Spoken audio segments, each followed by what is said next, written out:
What's up, everybody? Joe Brown here with Heresy Financial, and hope you guys are all having a great start to your weekend.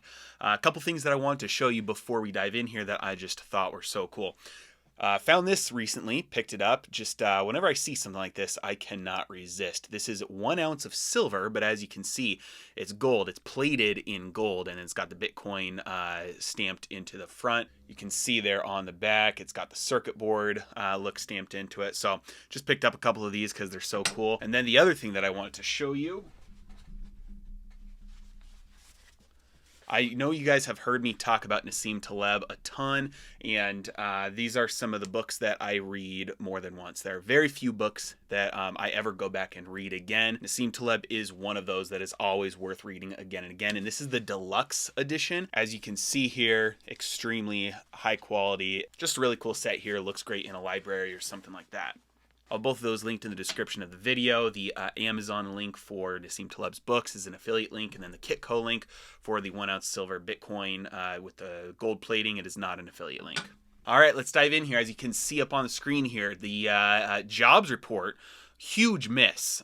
This was a huge miss. And so if we look at the numbers, non-farm payrolls increased by 235% in August, and the expectation was 720,000. So that was a giant miss there by the for the jobs report, which basically means that the taper will be at least delayed. That's what they were saying here in the article. They were expected that the Fed was going to announce their plans to taper at this month's FOMC meeting.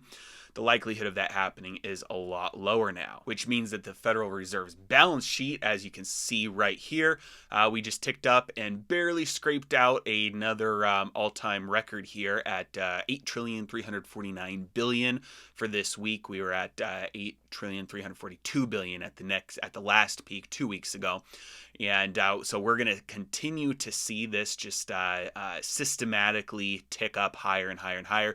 You can see it kind of goes in little bumps. They've got like a little cycle going on there as they add to their balance sheet, and we will see that continue. And I don't expect them to do any tapering to their purchases. Next up that I want to share with you guys, this I saw today. Euro junk bond yields are below the inflation rate for the first time, and so that's called a negative real yield. And typically, you'd only find negative real yields on government bonds, things that are like guaranteed, because those are the ones that many investors are forced to purchase. So many banks have to purchase them as collateral, and many pensions have specific requirements on the safety of the assets in the portfolios, and government bonds are going to fill the legal requirement for that. So there's a lot of money put into government bonds, regardless of what the yield is. You don't really see this where junk bonds have a negative real yield, where there's so much money going into them that it pushes that yield down below the rate of inflation. So just another odd thing that's happening in today's monetary insanity, that junk bonds, which have an extremely high risk compared to other debt assets of default, it's like literally you're guaranteeing yourself to lose money. You're either going to lose money to inflation, or you're going to lose money if the bond defaults. And so it's just another crazy thing that's happening. Lastly, I wanted to, second last that I want to point out is the Treasury General Account. So I've talked about this many times before. The Treasury General Account is the federal government's checking account. So when taxes come in, it goes into this account. When they need to spend money for whatever they're spending money on, it goes into this account. And as you can see, when COVID hit, they raised a ton of money. They're issuing a ton of debt. It spiked up to levels it's never been before. It used to be basically nothing, and then during the financial crisis, the Federal Reserve changed some accounting stuff in order to have this account kind of be like a release valve for excess liquidity in the financial system. And so it started hovering around here, and then kind of 400 billion was kind of the top mark for this account, and every time it hit that, it would kind of get spent down. And then when COVID hit, obviously spiked up to a high of 1.8 trillion right at the top there. And then since then, they've been spending it down. And the Treasury at the beginning of 2021, they announced, hey, we're going to be issuing less debt than we normally would. We're not going to cut our spending. We're still going to be spending a ton, but we're not going to be borrowing as much because we're going to drain this account down. And so that's what they were doing. And then all of a sudden, they ran into the issue where the debt ceiling was suspended. It expired in July. That suspension expired in July. And so they could no longer issue any new debt. And so basically, they're forced to basically just draw on this. And they've got about, probably at the current rate that they're spending it, they've probably got about 1 or 2 months before this account is empty. And then they have to rely on some other emergency measures in order to get new funding if the debt ceiling hasn't been resolved yet. And that could be, that debt ceiling issue could just be suspended again, or they might actually raise the debt ceiling. In either case, just a couple days ago, this article came out showing that 100 House Republicans have signed a letter promising not to vote to raise the debt ceiling.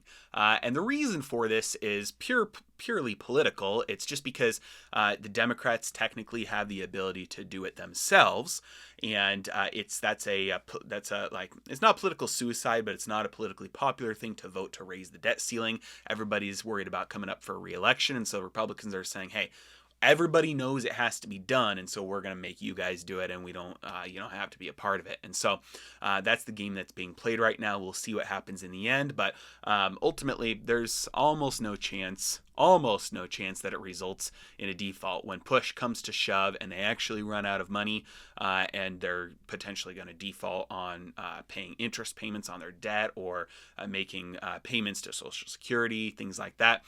That's not going to happen. That's a worse political outcome for anybody in power, letting that happen, than raising the debt ceiling or suspending it again, something like that. So that's where we're at. And a number of these factors are coming together in pushing yields up, as Alistair McLeod pointed out here. It looks as if we're approaching, and I'll swing over here to the 10-year. It looks as if we are approaching a point where interest rates are going to start popping back up again. And we see that happening with the 10-year. We see that happening with the 20-year, 30-year, where it's looking as if interest rates are set to rise again. And with the fact that the Federal Reserve has to continue making their asset purchases, they can't switch back and start tapering in order to kind of deal with this runaway inflation. We might start seeing more inflation pushing yields higher. We could see TLT drop. We can see that that's the same thing as interest rates going up, bond prices going down. And so I wouldn't be surprised at all to see stuff like this start to happening here. Makes a lot of sense given what is going on. Now, finally, one more thing that I wanted to share with you guys today is the long-term cycle of gold, kind of what gold has done over the past 50 years, these long-term cycles. So I want to zoom in here, and first I want to look at the cycle from when the gold price first got released by law in back in the 70s, what it started to do through 1980. So first it had a big run up through 74, and then it consolidated for a couple of years. It had a big downward movement, consolidated, and then right in here, over here, as soon as it broke out to a new high, and then it consolidated for a couple of months, and then had its historic run up through 1980, massive, that bubble dynamics right there, huge bubble dynamics. So had a massive run up there into the beginning of 1980, the end of 1979. Now, what happened after that? The same cycle started to repeat itself. We had a fall in the price of gold, and it consolidated for quite a few years. And as soon as it got back up, started swinging back up, what happened? We had a breakout in the price above the all-time high. We had a breakout, and then it consolidated again as we started to fall down for what is that, a whole nother year. And by now we're in 2008, as you can see. So it fell down and started consolidating here, and was really retesting that those prior highs that it was hitting back in 1980. And right after that happened, we saw the next big run up to another bubble in 2011. That giant run up followed that consolidation period. And then we had another big bear market in gold where it had multi-year consolidation here until that brings us to what's been happening today. We had this swing back up. We made a new high above the old high, and for a year now have been consolidating, moving downwards, which would indicate that if we have the same cycle repeat itself, a new high, consolidate to retest the old high, right up to the formation of a giant bubble. Bear market, multi-year consolidation, then test a new high, consolidate to test the old high, and then huge bubble forms again. So if that happens again, because we're seeing the same dynamic come into play right here after the multi-year consolidation, a run up to a new high that breaks out from that old high, fall back down to retest those old highs, and we do start to get another bubble here that could easily take you to $10,000 gold at the top of that cycle there, at the top of that bubble, those bubble dynamics there.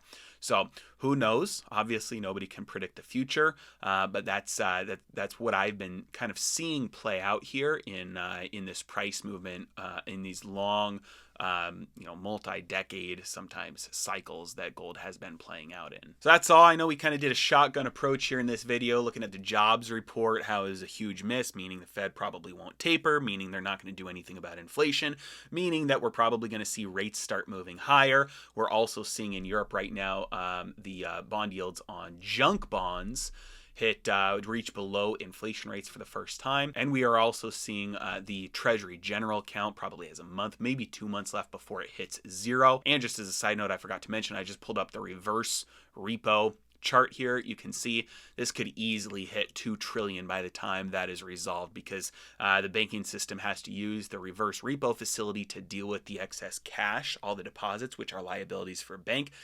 They have to use the reverse repo facility in order to get the right amount of collateral on hands, because no new collateral is entering the system right now. The Fed is sucking collateral out of the system through their asset purchases. The Treasury is not injecting new collateral into the system by issuing new treasuries, because they can't take on any new debt right now because of the debt ceiling issue.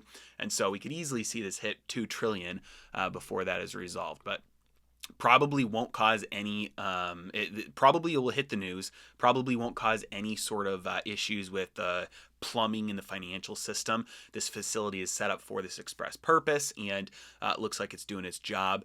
My concern is the kind of the swing back the other way when everything kind of reverses. But the Federal Reserve, it seems like they've anticipated this, which is why they set up the new standing repo facilities, so that any institution, not just primary dealers, any institution can access the Fed directly through the repo market, not the reverse repo. I'm talking repo when that happens, probably in the next couple of months. So we'll see. I'll keep you updated on that. But for now, I'm just watching this climb higher and higher and higher as the Treasury general account climbs or drops lower and lower and lower. As always, thank you so much for watching. Have a great day.